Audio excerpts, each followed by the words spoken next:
저희 인생의 고백을 담은 간증을 잠깐 담은 말씀을 나눌 터인데 큰 힘이 되고 위로가 될 줄로 믿습니다. 이게 사실 저희 딸들도 모르는 사연을 안 하려는데 간증을 담고자 합니다. 제 아내만 알고 있고 이 땅에 아는 사람이 별로 없는 좀 실수를 축복으로 바꾸신 나의 하나님을 함께 나누겠습니다. 함께 제목을 읽어볼까요? 시작. 우리는 실수를 안 하고 싶죠. 그죠?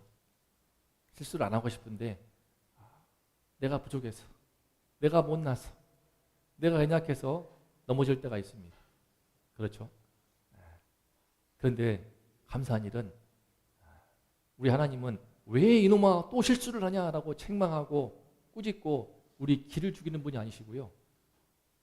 제가 경험한 하나님은, 제가 말씀을 통해 만난 하나님은요, 내가 하는 실수도 은혜 가운데 축복으로 바꾸시는 것입니다. 이게 너무나 놀라운 일입니다. 실수하는 그 자체는 너무나 괴로운 것이지만 이 실수마저도 하나님의 축복으로 바꾸시더라. 이 사실을 우리가 많이 놓칩니다. 그 덕분에 우리가 실수를 조금씩 줄일 수가 있게 되고요. 그래도 또 부족해서, 못나서, 이 못난 나 때문에 연약해서, 능력이 없어서 실수하는 그 실수마저도 하나님은 그래도 괴로워하는 우리를 불쌍히 여기시고 축복으로 바꾸십니다. 그 하나님을 이 시간 함께 만나보겠습니다. 말씀을 읽어보겠습니다. 자, 함께 읽어봅니다. 시작.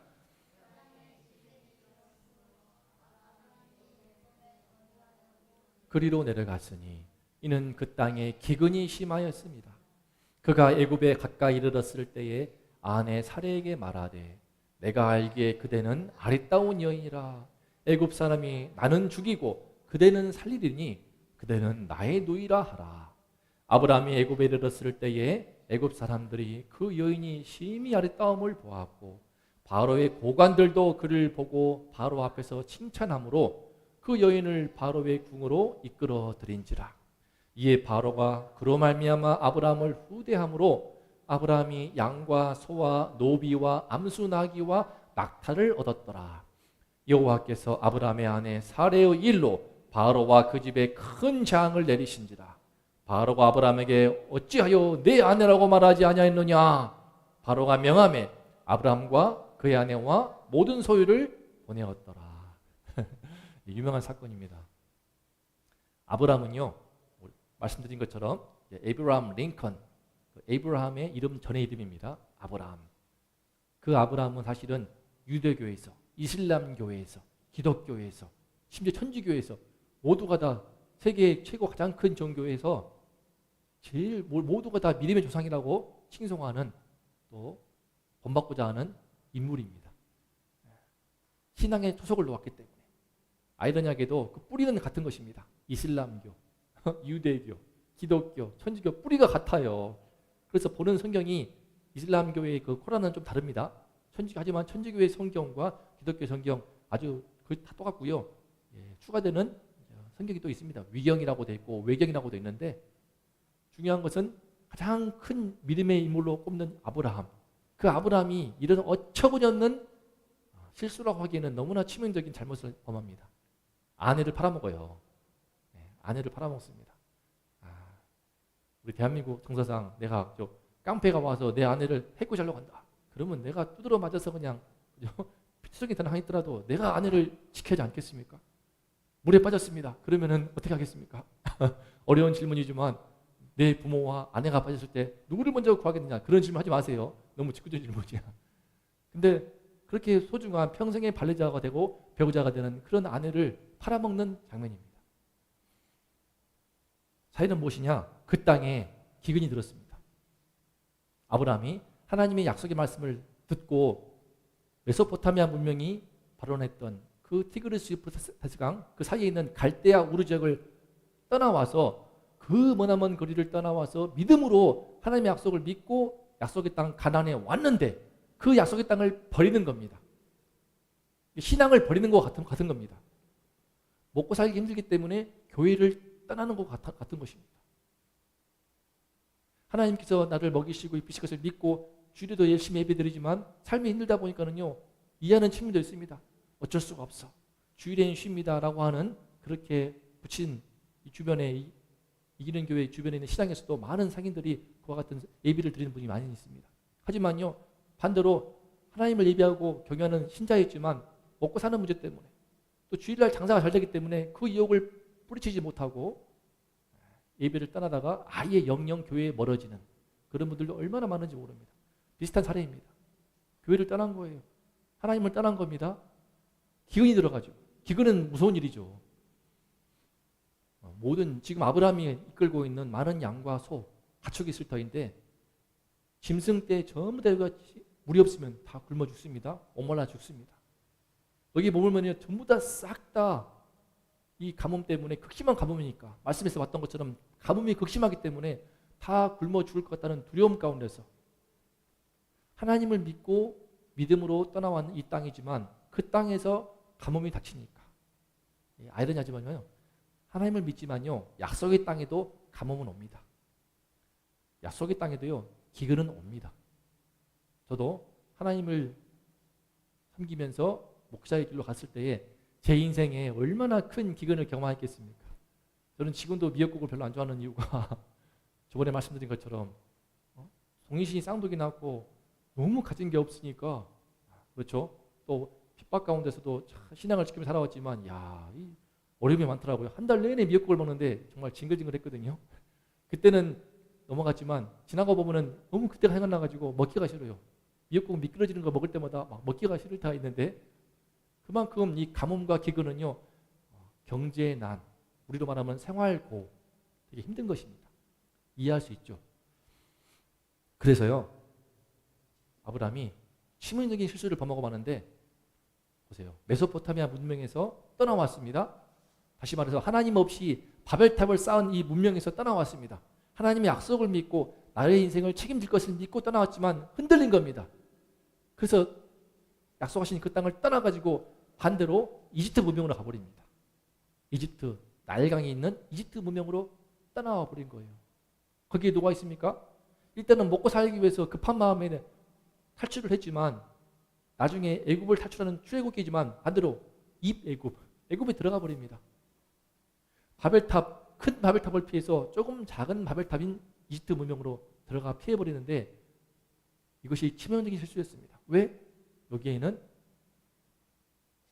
이게 바로 이집트에 있는요, 보실래요? 기자라고 하는 곳에 있는 대스핑크스입니다. 이게 언제 세워졌을까요? 언제 만든 것일까요? 땡. 아브라함 때 전일까요? 후일까요? 후. 아닙니다. 아브라함 훨씬 전입니다. 믿기지 않으시죠? 아브라함 시대에, 아브라함이 이집트에 갔을 때 이 스핑크스를 보았을지도 모르겠어요. 지나갔으면. 아주 유명한 스핑크스, 검색하시면 나옵니다. 가장 유명한 기자의 대스핑크스라고 하는 건데요, 길이만 해도 80m입니다. 얼굴은 사람의 얼굴이고 몸은 사자의 몸통, 왕권을 상징하는 그런 희한한 동물을 이와 같이 조각을 해놓은 건데요, 이 대스핑크스 높이는 20m입니다. 20m. 이것이 BC 2550년입니다. 아브라함 시대는요, BC 2000년경, 1950년 그 전후거든요. 그러니까 이미 아브라함이 이 땅에 왔을 때, 애굽으로 피했을 때는요, 이 스핑크스가 세워진 지 100년도 아니고 200년도 아니고 500년 전에 세워져 있는 이 대스핑크스를 아마 아브라함이 지나가면서 입을 딱 벌리고 봤지 모르겠습니다. 뒤에도 저 어마어마한 피라미드 보이시죠? 피라미드가 사방에 세워져 있고 이 엄청난 건축물을 보면서 얼마나 그 위용에 압도가 되었겠습니까? 메소포타미아 문명에서 가장 발달한 그 바벨탑을 쌓은 그곳에서 나름 문명의 꽃을 피운 거기서 인간의 번영을 경험했지만 또 다른 차원의 이렇게 어마어마한 대건축물을 세운 BC 2550년에 그때였으니까 오죽했겠습니까? 당시는요, 이 미라 투탕카멘입니다. 투탕카멘의 얼굴에 씌어있던 황금 마스크거든요. 이 황금을 죽은 자에게 씌울 만큼 이집트는요, 그만큼 그 문명이 발달한 곳임을 알 수가 있습니다. 심지어요, 이 대형 박물관에 가보면요, 이와 같은 전시가 되는데 황금관이에요, 관. 죽은 자의 관에도 이와 같이 황금을 칠해서 지금까지 번쩍거릴 만큼 이집트에는요, 이 죽은 자의 신신에도 이 관짝에도 혹시 봤습니까? 저는 듣도 보도 못했습니다. 이집트 말고는요, 관을 금으로 입힌다는 것은 상상을 못하죠. 심지어 동물에게도 입힙니다. 동물에게도. 당시 금이 그대로 있은 거예요. 지금 그대 쓰던 그대로입니다. 수천 년 전에 그 금으로 만든 황금 유물들이 남아 있어서 이 동물에게도, 이게 개인지 고양이인지, 고양이 같기도 하고 무슨 사양 고양이인지, 거기에도 이같이 금을 태도를 보았습니까? 저는 처음, 제가 검색해 보면서 조사하면서 처음 봤어요. 이런 거를. 이와 같이 금이, 귀한 이 금을 동물에게도, 또 죽은 자의 시신에도 입힐 만큼, 관에도 입힐 만큼, 이게 바로 황금 의자입니다. 이 황금 의자에 바로 왕이 앉아서 지휘하고 통솔을 했겠죠. 그러니까 아브라함이 딱 들어갈 때 어마어마한 대스핑크스를 보고 이집트 문명이 압도가 되었으면지 아내에게 부탁합니다. 당신이 너무 예쁘다. 문제는 너무 예쁜 거예요. 우리 권사님처럼, 우리 집사님처럼 너무 아름다우신 거예요. 근데 그 당시 지금과 같이 치안이 발달한 것이 아니기 때문에, 양육강식의 법칙이 지배하는 세상이기 때문에 아내가 딱 볼 때게 되게 아리따다 그러면요, 남편 죽이고 자기 아내 삼아버리는 거예요. 그렇게 무자비하고 그런 잔인한 사회였기 때문에 아브라함이 덜컥 겁이 나가지고, 여보 들어가면서 부탁한 겁니다. 당신 내 누이라고 해. 사실 맞잖아. 당신이 내 형님의 딸이었잖아. 그러니까 우리는 사촌이었잖아. 사촌 누이였으니까 그래. 그 사실이기 때문에 거짓말도 아니야. 내 누이라고 해. 라고 거짓말을 시킨 겁니다. 그랬다가 얼굴이 너무 고와가지고 예뻐가지고 어떤 일이 발생하는가? 이 바로가, 이 황금 의자에 앉아있는 이 바로를 이렇게 그림으로 형상화한 건데요. 이 바로가 파라오죠. 성경에서는 바로지만 우리 세계사에서는 파라오라고 하는 파라오가 보고 그냥 얼마나 아름다운지 나는 궁금해. 나이가, 이때 사례의 나이가 몇 살이게요? 땡? 아니지, 그 정도 아닌데. 40세? 땡. 아빠보다 많습니다. 목사님보다 많아요. 65세였어요. 65세인데 얼마나 아리따웠는지 파라오가 홀딱 반합니다.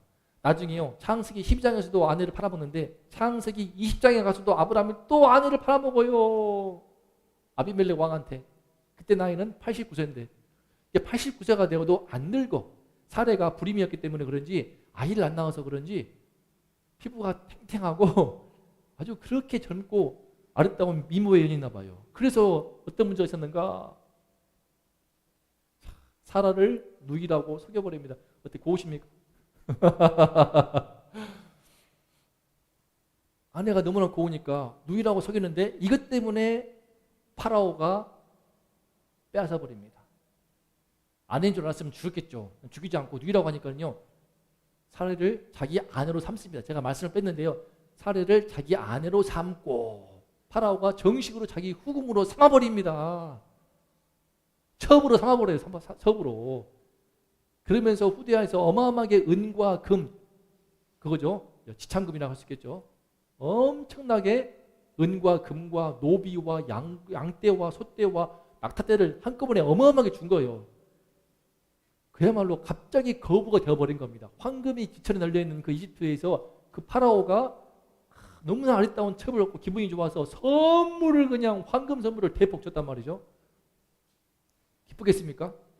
뭐가 기뻐. 내 아내 나만 믿고 따라와고 저 멀리 갈대아우로 거기에서 1500km를 넘는 대장정을 함께 해왔던 그 나의 평생에 함께하는 그 배우자를 내가 팔아먹었으니, 이 영화가 있습니다. 사실은 보면요, 파라오가 들어가는데요, 사례가 아브라함을 계속 바라봅니다.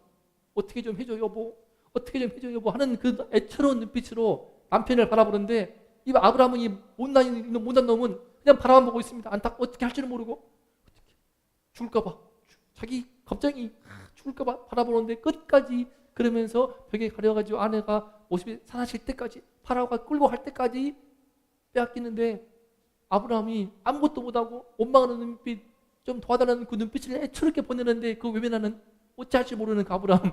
야, 나 저 보면서 나 화다치가 나는데, 남자라면요 그냥 전하 사실은 제 아내입니다 라고 하면서 보호하다가 같이 죽든지.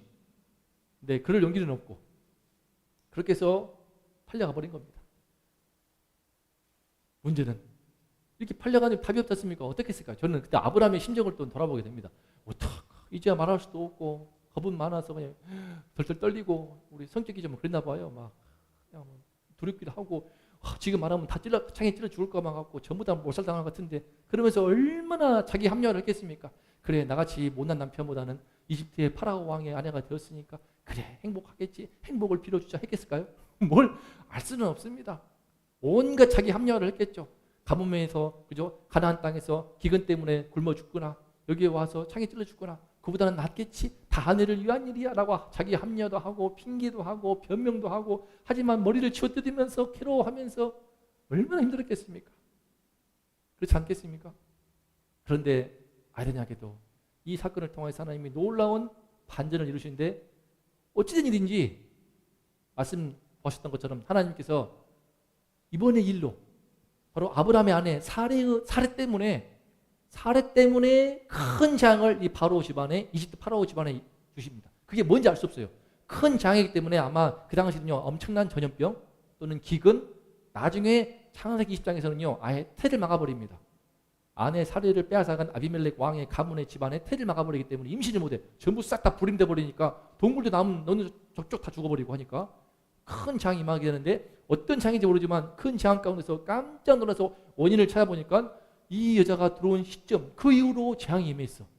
놀라서 추궁을 해보니까 아브라함의 아내였네. 그러면서 파라오가 역정을 내면서 어쩌요 내 아내라고 안 하느냐 라고 하면서 성질 같으면 몇 번 죽였겠죠.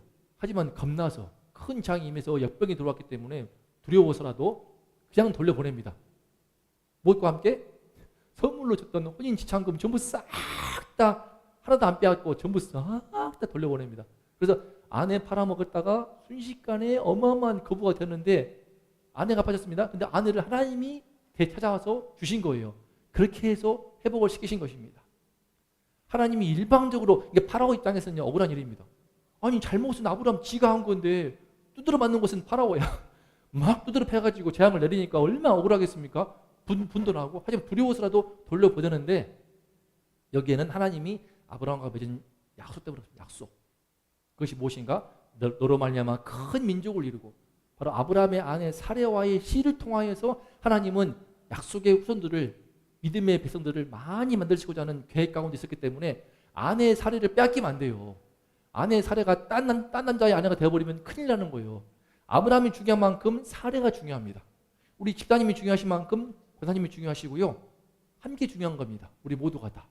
배우자는 서로 하나이기 때문에 그래서 아브라함과 맺은 그 약속 때문에 아내의 사례를 반드시 지켜야만 하니까 언약을 지키신 하나님께서 일방적으로 개입해서 이 멍청이 아브라함이 저지른 이 사고친 이 결과를 수습을 하시는 겁니다. 일방적으로 은혜를 베풀어서 수습을 해가지고 엄청난 거부가 되어서 나오게 하는 아브라함의 치명적인 실수가 요즘으로 치면요 이혼 사유입니다. 이혼 사유이고요. 바로 그러면요 돌아오자마자 바로 당신은 어떻게 그럴 수가 있어? 우리 집사님 어떻게 되시겠습니까? 저도 조금만 서운하게 해도요 우리 사모님이 막 어떻게 그럴 수가 있냐고 한단 말이죠. 친가와 처가 있지 않습니까? 서로 결혼해서 선물도 되게 힘들었습니다. 서로 공평하게 해야 됩니다. 저는 오히려 처가를 더 열심히 했습니다. 친가 한 번 가면 처가 두 번 가고요. 그렇게 해서 더 우리 사모님의 마음에 흡족하게 하려고 애를 썼습니다.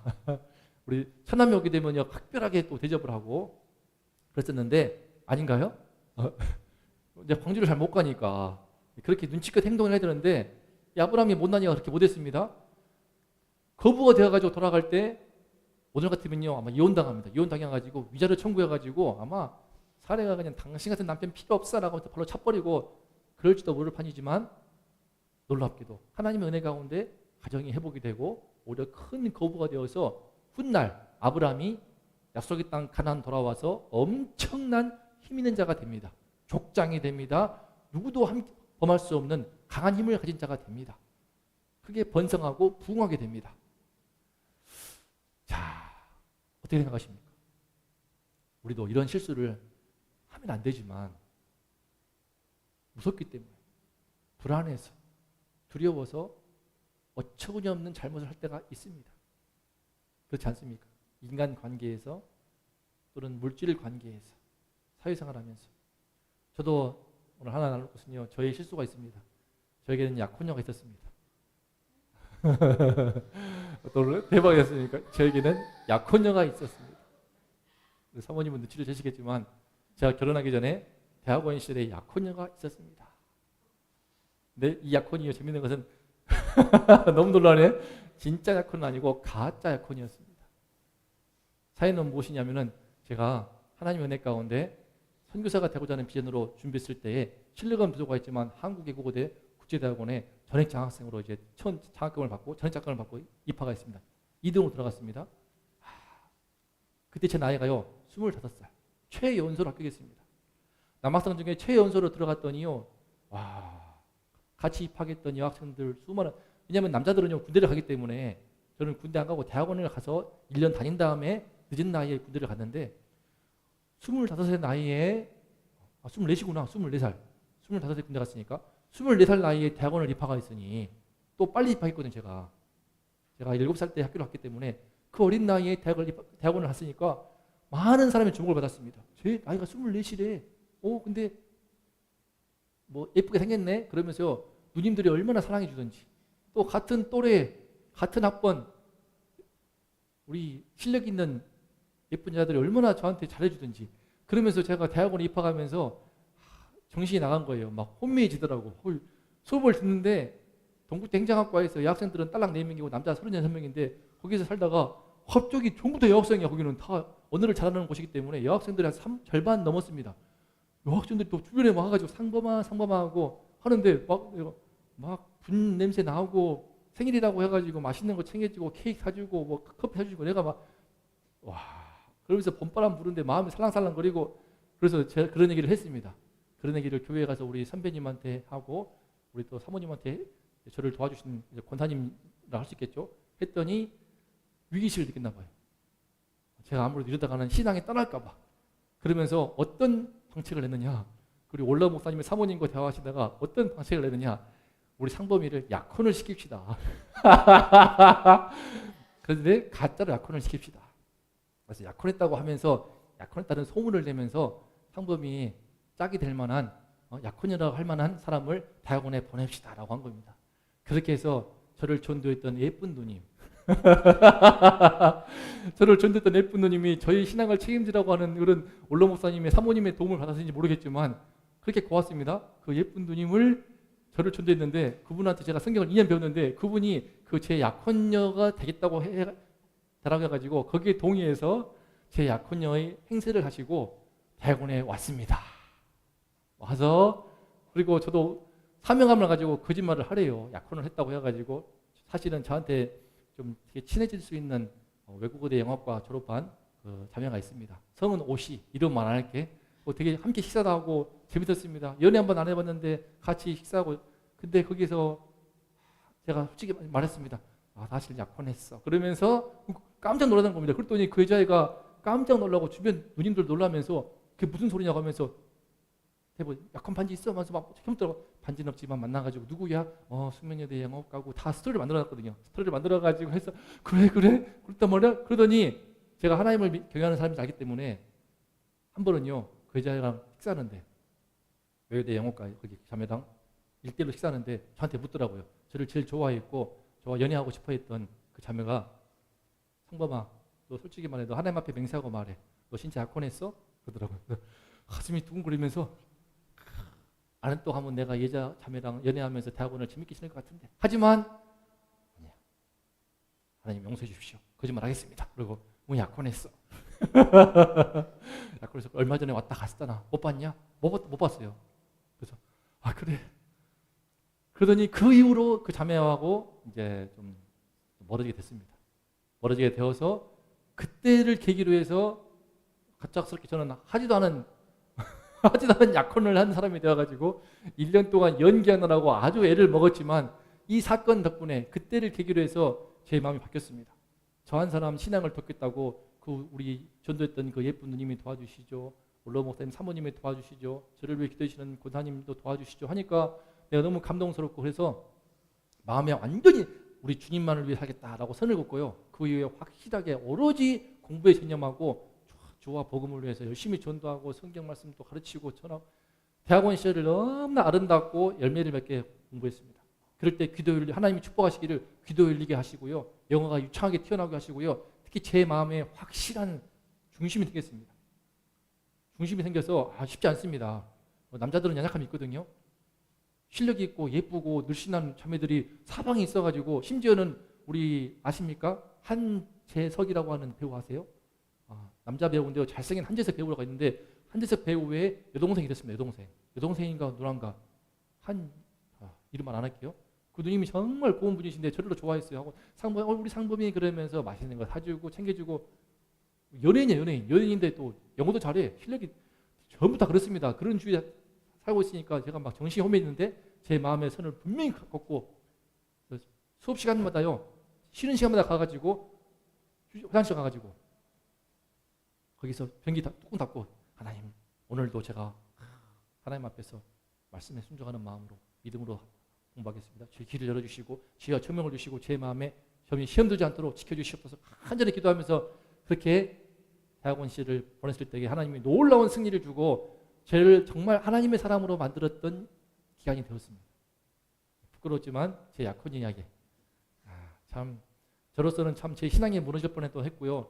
사실 손도 잡아봤고요. 같이 또 밥도 먹으면서 마음이 많이 흔들렸지만 그러나 그때 끌어내면서 그래 이런저런 한창 연애도 하고 싶고 그런 마음이었지만 나는 이곳에 하나님을 섬기기 위해 선교사가 되기 위해 왔어. 그 비전 가운데 왔기 때문에 다른 것은 쳐다보지 말자라고 하면서 오롯이 공부에 열중했을 때에 좋은 교수님 만나고 좋은 선배들 만나서 정말 저도 하나님 사람이 되고 세상적으로도 많은 실력을 갖게 되었습니다.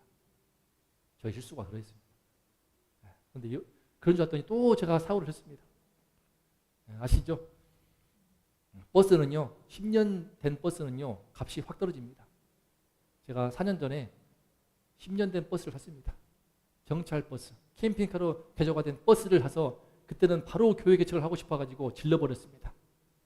원래 값은요 9천만 원짜리입니다. 9천만 원인데 경찰 버스 개조한 거기 때문에 1억 1천만 원 넘어가는 건데 10년 된 거기 때문에 값이 확 떨어지고 이미 개조가 된 버스를 제가 구입을 해서 사진이 안 보이더라고요. 제가 안 놀랐지만 깔끔하게 단장해가지고 교회 개척에 쓰려고 했는데 시작하려고 하는 시점에 제가 졸업하고 나서 바로 코로나가 터져버리고 이렇게 저렇게 아들이 안 맞게 되면서 코로나 시기 동안 2년 동안 고스란히 차를 세워놔만 했습니다.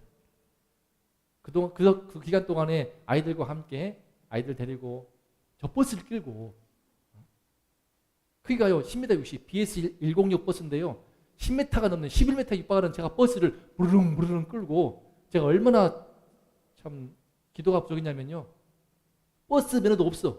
면허도 없는데 질러버린 거예요.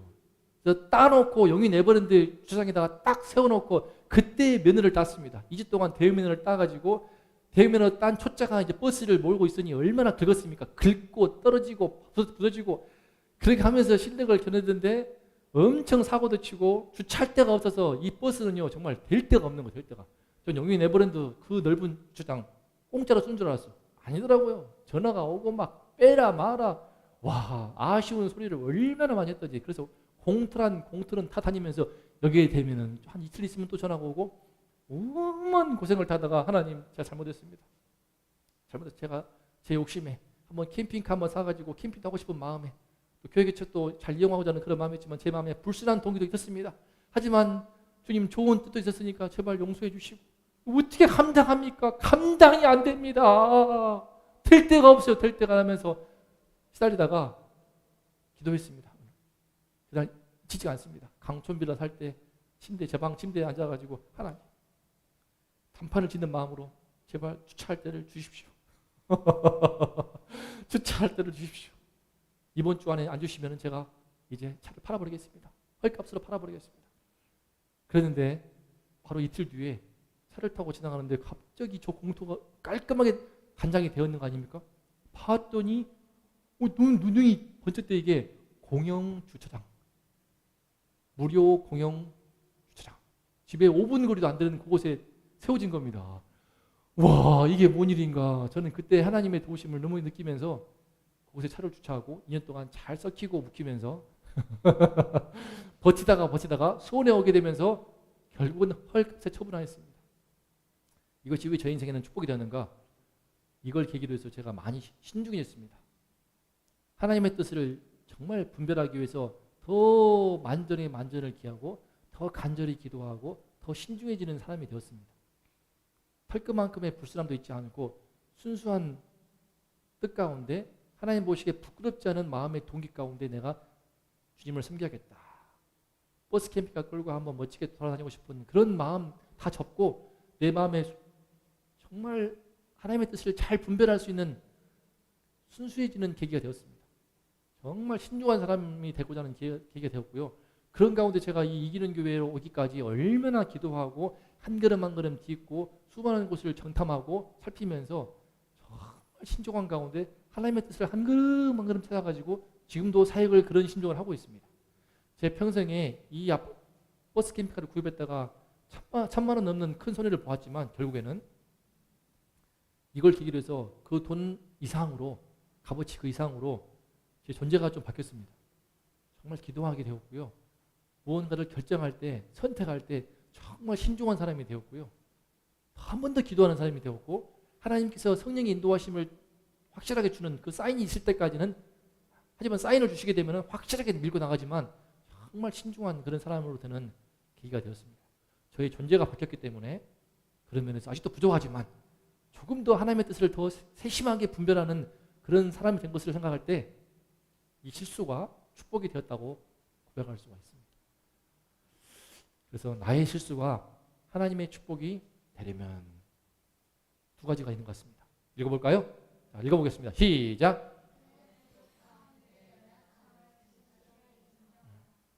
그렇습니다. 하나님이요 아브라함의 실수를 축복으로 바꿔주시지만요 아브라함에게 있어서는요 그 심정이 이해가 됩니다. 자신의 부족함과 연약함을 진실하게 인정하는 것이 필요합니다. 그게 안 되면요 하나님이 도우실 수가 없습니다.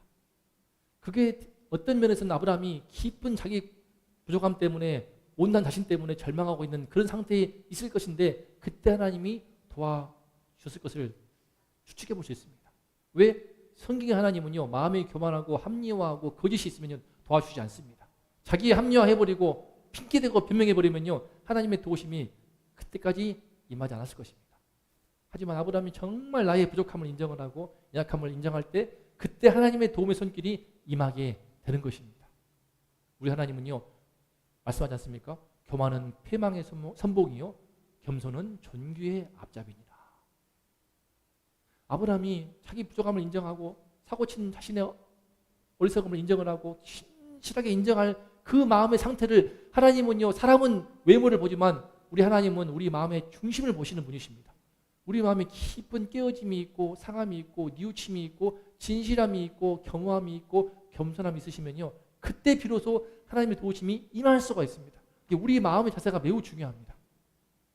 핑계해버리고 변명해버리고요 합리화해버리면 그래 우리 뭐 살아 잘 살겠지 뭐 어쩔 수 없다. 나 같은 못난이보다 파라오 왕의 후궁으로 하는 게 낫겠지 이러면서 합리화해버리고 피해버렸으면요 아마 하나님의 도우심은 끝날지도 모르겠습니다. 약속의 하나님께서 어떻게든 도우시겠지만 큰 재앙이 더 임했을 것입니다. 그러므로 우리가 저도 그랬습니다. 대학원에서 자매들의 분위기 속에서 내 신앙이 흔들리는 걸 보았습니다. 제가 그렇게 자신감이 있었던 하나님 앞에 제 마음의 심지가 견고하다고 믿었지만 이성의 유혹 앞에서 순식간에 흔들리는 걸 제가 느꼈습니다. 자매가 함께 연애하자고 할 때에 마음이 흔들리는 걸 느꼈습니다. 이상하더라고요.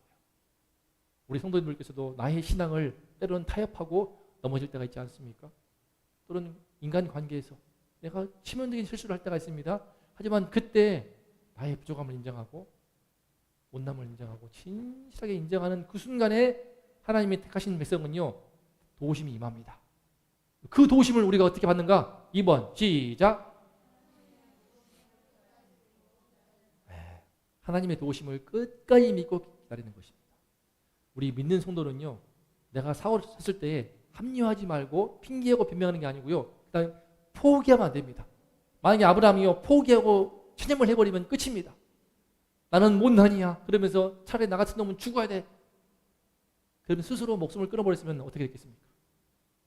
많은 경우에 안타까운 것은 하나님 오는 사람들이 인생에 시련이 올 때에 스스로 목숨을 끊어버려요. 너무 속상합니다. 너무 속상해요. 개인 파산 제도도 있고 여러 가지 회복할 수 있는 제도가 있음에도 불구하고 또 정말 어려운 상황이 있을 때 사회 복지 제도 있지만 그런 거 다 뿌리치고 그냥 스스로 목숨을 끊어버리면서 혼자 죽을 것이지 왜 아들, 딸을 죽입니까?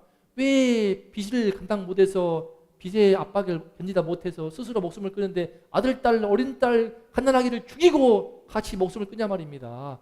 그런 일들이 매주 발생하고 있는데 이런 극단적인 사례 말고도요. 하나님 밖에 있는 분들의 경우에 많은 경우 포기해버립니다. 체념을 해버리니까 사람이 무너져버려요. 무너져버립니다. 일어나지를 못해요. 하지만 우리 믿는 성도는요. 내가 너무나 치명적인 실수를 했을 때라도 그때 하나님께 모든 결과를 맡기고 하나님의 도우심을 구하는 것입니다. 주님의 도우심을 구하는 것이 그 도우심이 무엇인지는 알 수 없어요. 하지만 그 도우심만을 구하면서 끝까지 그 주님을 신뢰하면서 하나님의 도우심을 기다릴 때에 그럴 때에 놀랍게도 이 괴로운 실패가 주님 안에서 축복이 되는 것을 우리가 경험할 수 있습니다. 제 삶 속에서도 그러고요. 여러 면에서 지금 제가 다 언급하지 못한 많은 실패가 있었습니다. 부끄러운 과오가 있었고요. 정말 고개를 들 수 없는 실수가 있었고요. 제 아내에도 있었습니다. 아내와의 남편과 아내 부부 사이에서도 그랬지만 우리 사모님도 돌아볼 때 큰 실수가 있었지만 하지만 그것을 하나님 앞에서 진실하게 인정을 하고 하나님의 도우심을 구할 때에 사모님이 바뀌는 것도 봤습니다. 정말 바뀌고 내면이 성장하고 좀 더 자세가 더 의연해지게 되고 우리가요 실수를 안 할 수가 없습니다. 실수를 안 하는 게 좋습니다. 실패는 괴로운 겁니다.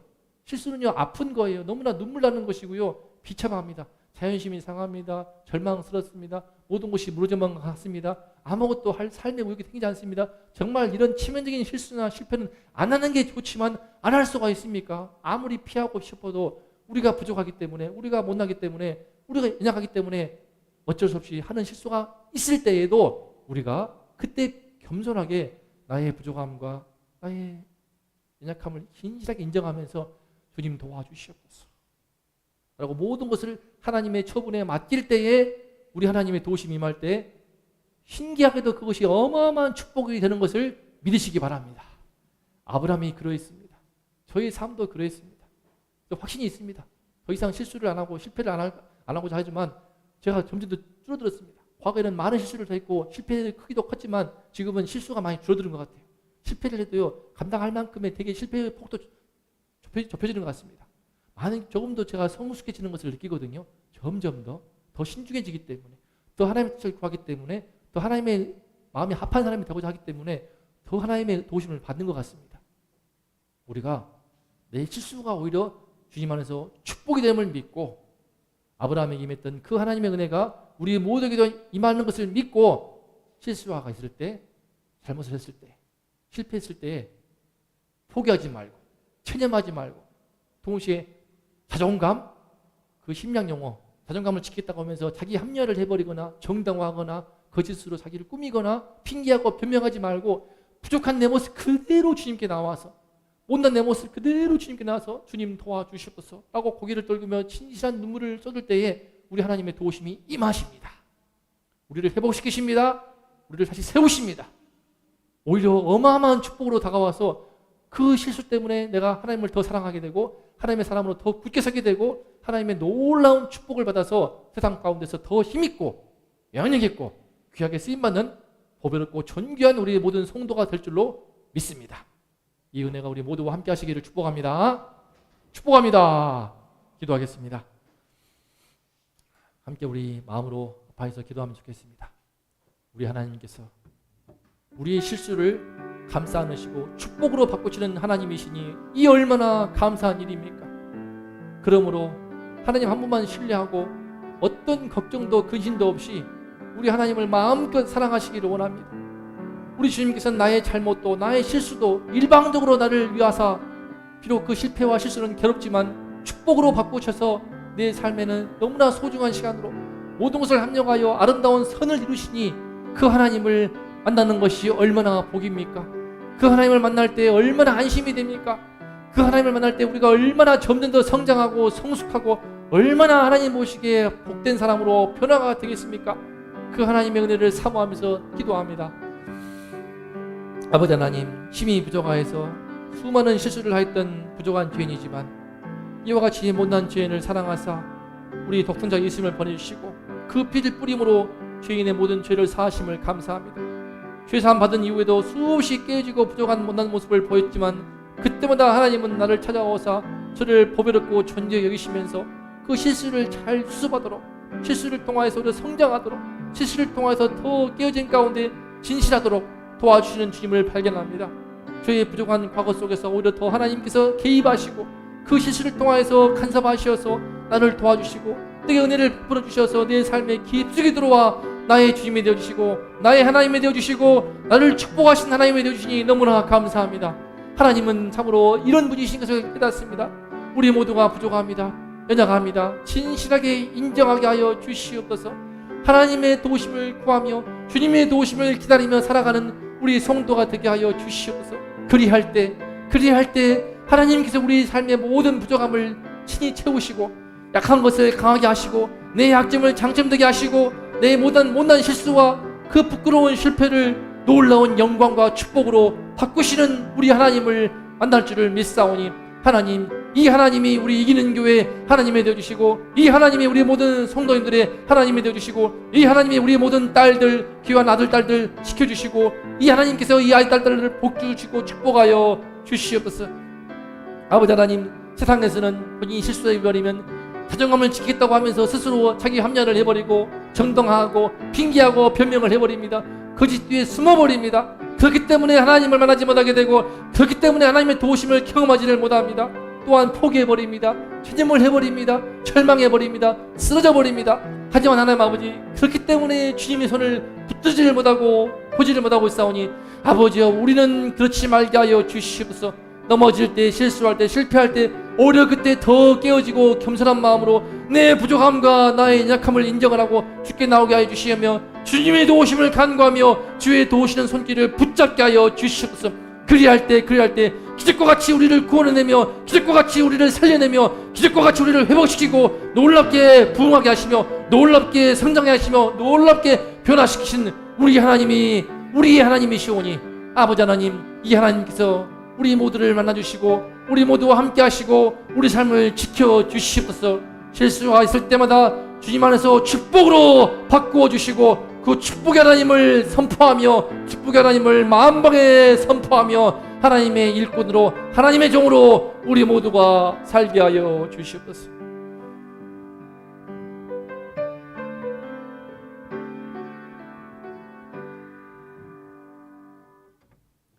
이제는 우리를 위해 아낌없이 당신의 피를 흘리신 우리 주 예수 그리스도의 그 크신 은혜와 하나뿐인 아들을 무지를 사랑하사 기꺼이 내어주신 아버지 하나님의 극진하신 사랑하심과 우리 하나님의 놀라운 은혜의 세계를 깨닫게 하시는 성령님의 그 은총이 이 시간 내가 실수하고 또는 내가 실패할 때마다 포기하기보다 체념하기보다 또는 핑계하거나 변명하기보다 나의 부족함과 나의 약함을 진실히 인정하며 하나님의 도우심을 간절히 구하기를 다짐하고 그리할 때 하나님의 놀라우신 도우심으로 나의 실수가 축복으로 되게 하실 그 하나님을 신뢰하며 믿음으로 살기를 다짐하는 우리 모든 성도인들과 이 나라 이 민족 위에 이제로부터 영원토록 함께 있을지어다.